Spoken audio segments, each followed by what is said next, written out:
शुरू हो गया। दोस्तों नमस्कार। एक बहुत ही महत्वपूर्ण मुद्दे पे रिकॉर्ड हो रहा है ना आवाज? हाँ ठीक। सॉरी। एक बहुत महत्वपूर्ण मुद्दे पे बात करने के लिए वीडियो में बना रहा हूँ। पिछली 3 महत्वपूर्ण परीक्षाओं के रिजल्ट पर हम थोड़ा सा चर्चा करेंगे और मूल समस्याओं पे आएंगे। ये जो वीडियो है ये हमारे प्यारे छात्रों के लिए कम, माननीय आयोग के लिए अधिक है। उम्मीद है कहीं से यह वीडियो आप तक पहुंचेगी। आयोग के जो प्रबुद्धजन हैं, आयोग के जो निर्णय लेने में सक्षम अधिकारी हैं, उम्मीद है कि इस बात को, इस व्यथा को आप समझेंगे और इस पर ध्यान देंगे, क्योंकि मुझे ऐसा लग रहा है कि एक बहुत ही गंभीर मुद्दे को ऐसे ही कह के छोड़ दिया जा रहा है कि अरे वो तो झूठ बोल रहा होगा। लेकिन एक दो घटनाएं होती तो बात भी समझ में आती। ये घटनाएं कई छात्रों के साथ हो रही हैं, जिससे मूल्यांकन पद्धति पर, प्रक्रिया पर निश्चित रूप से सवाल खड़े हो रहे हैं। वो क्या है सवाल?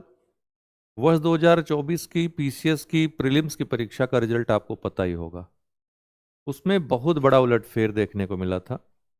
मतलब कि अब ऐसा तो है नहीं कि हर कोई झूठ बोलेगा।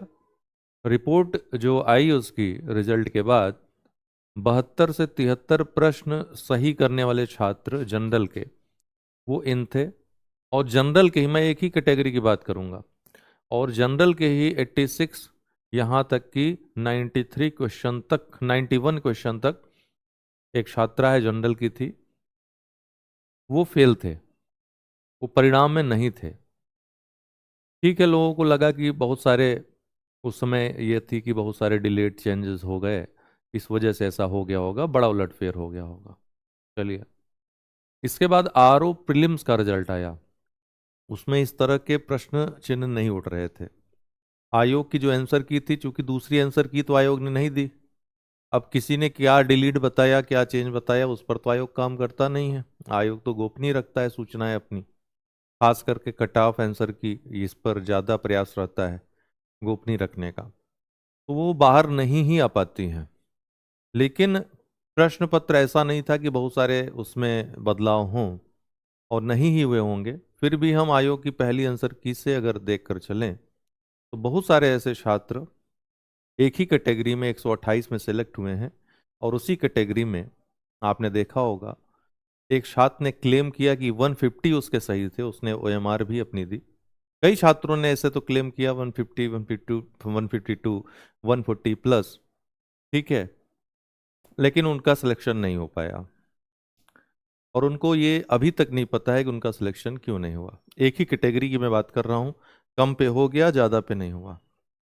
अलग अलग कैटेगरी की बात करूंगा तो फिर रिजर्वेशन की बात आ जाएगी। चलो, ये छठवीं परीक्षा है। आयोग ने जैसा कि कोर्ट को बताया है कि छठवीं परीक्षा में रिजर्वेशन लागू नहीं करते, वो चयन परीक्षा जो होती है, फाइनल जो होता है, उसमें लागू करते हैं। उस पर अभी प्रश्न है, उसको हाई कोर्ट या सुप्रीम कोर्ट जहां भी है, उसको सॉल्व करने दीजिए। जब मामला सब जुडिस है तो हम लोगों को बोलने का उसमें अधिकार नहीं है। न्यायालय में ऑलरेडी है, और वहां से निश्चित रूप से न्याय ही मिलेगा। हर हर किसी को न्याय मिलेगा।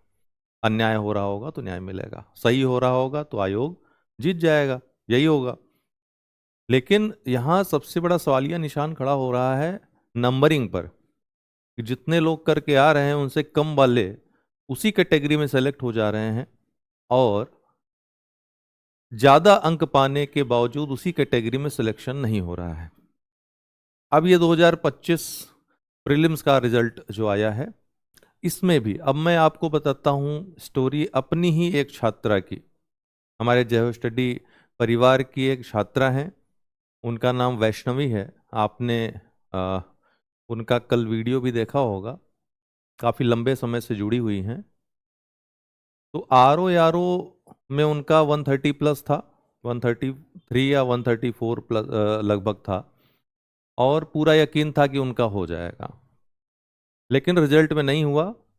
ये मान लिया गया कि चलो 2-3 नंबर इधर उधर हुआ होगा या तो कट ऑफ में, या फिर एक अंदेशा ये भी था कि दिव्यांगजनों को अगर पद चिन्हित नहीं होंगे तो हो सकता है उनको बाहर कर दिया जाए।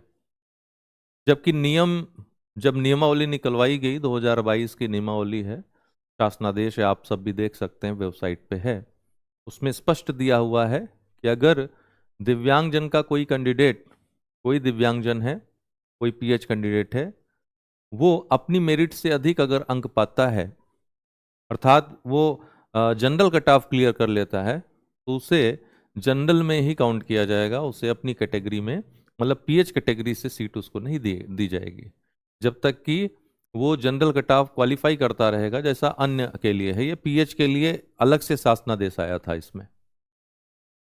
तो ये हुआ कि ऐसा तो नहीं होगा, रूल को तो आयोग जैसी संस्थाएं, जो संवैधानिक संस्थाएं हैं, शासनादेश को तो वो उसका उल्लंघन नहीं करेंगे, उसको तो लागू किया ही होगा, यही मान के चला जा रहा है, यही हमने बताया भी उसे। और स्थिति ये थी, इतनी उम्मीद थी, आरओ की परीक्षा, समीक्षा अधिकारी की परीक्षा बहुत लोगों का सपना भी होता है, जिस तरह की जॉब है वो, लखनऊ में जिनको रहना होता है, ये एक शहर में, बहुत स्थानांतरण जो पसंद नहीं करते हैं, तो वो पीसीएस का एग्ज़ाम प्रीलिम्स का देने ही नहीं जा रही थी, इतनी अच्छी तैयारी होने के बावजूद।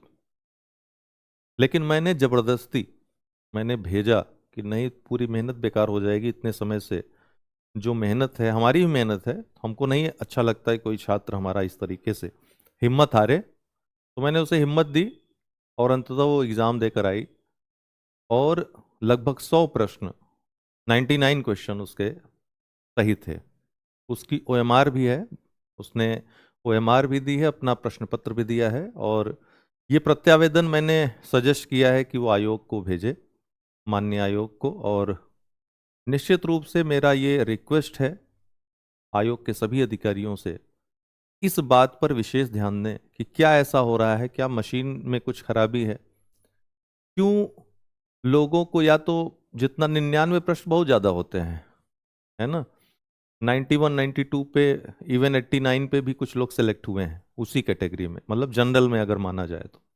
पीएच माना जाए तो पीएच में तो बहुत ज़्यादा कम मेरिट जानी चाहिए, और ज़्यादा कम जानी चाहिए, लेकिन 99 क्वेश्चन करके अगर कोई सेलेक्ट नहीं हो रहा है, तो आप ही सोचिए वो कहाँ जाए।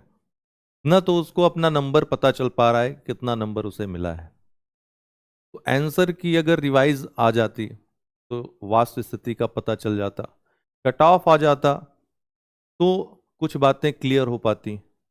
ये दोनों ना देते, मार्क्स ही दे देते सबके, तब भी पता चलता कि हाँ, जितना किया था उतना मार्क्स आ गए हैं, लोग अपना मिला उला करके देख लेते कि हाँ, इनका मुझसे अधिक था, या कम पे हुआ है, या अधिक पे हुआ है, तब इस तरह की बातें न होती। प्रश्न ये है कि अगर सब कुछ ठीक है तो ये सब बताने में कोई समस्या नहीं होनी चाहिए। हम मानते हैं कि चलिए, लोग कट ऑफ पे या फिर आंसर की पे कोर्ट जा सकते हैं, लेट लतीफ़ी हो सकती है एग्जाम में, लेकिन मार्क्स बताने में तो ऐसी लेट लतीफ़ी नहीं होगी। अगर सब कुछ सही है तो मार्क्स तो सबको पता होने चाहिए अपने।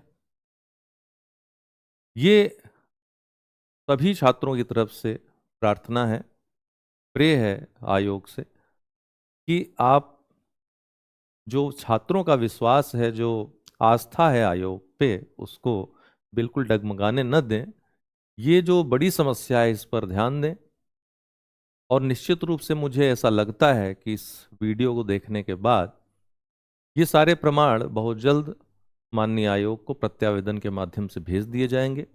और भी जिन छात्रों के साथ यह समस्या है, चाहे वो पीएच कैटेगरी से हो, चाहे जनरल कैटेगरी से हो, चाहे जिस कैटेगरी से हो, ज़्यादा अंक पा करके उनका हो गया, उन्हीं की कैटेगरी में अगर कम अंक प्राप्त करके किसी का नहीं हुआ है, तो वो आयोग को प्रत्यावेदन जरूर भेजें।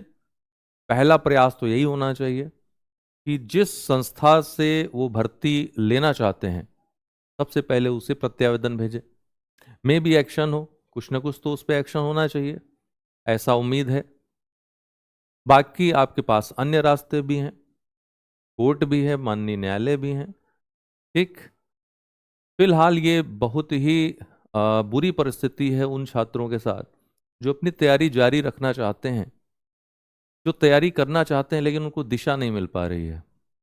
क्यों? क्योंकि इतने अच्छे अंक प्राप्त करने के बावजूद अगर उनका सिलेक्शन नहीं होता है तो आगे उनके पास क्या ही विकल्प रह जाते हैं, हम भी उन्हें क्या ही कहें। इस बात पर विशेष रूप से ध्यान दीजिएगा। ये वीडियो विशेषकर लोक सेवा आयोग उत्तर प्रदेश के लिए था, कृपया ध्यान दें। स्टॉप कर दो।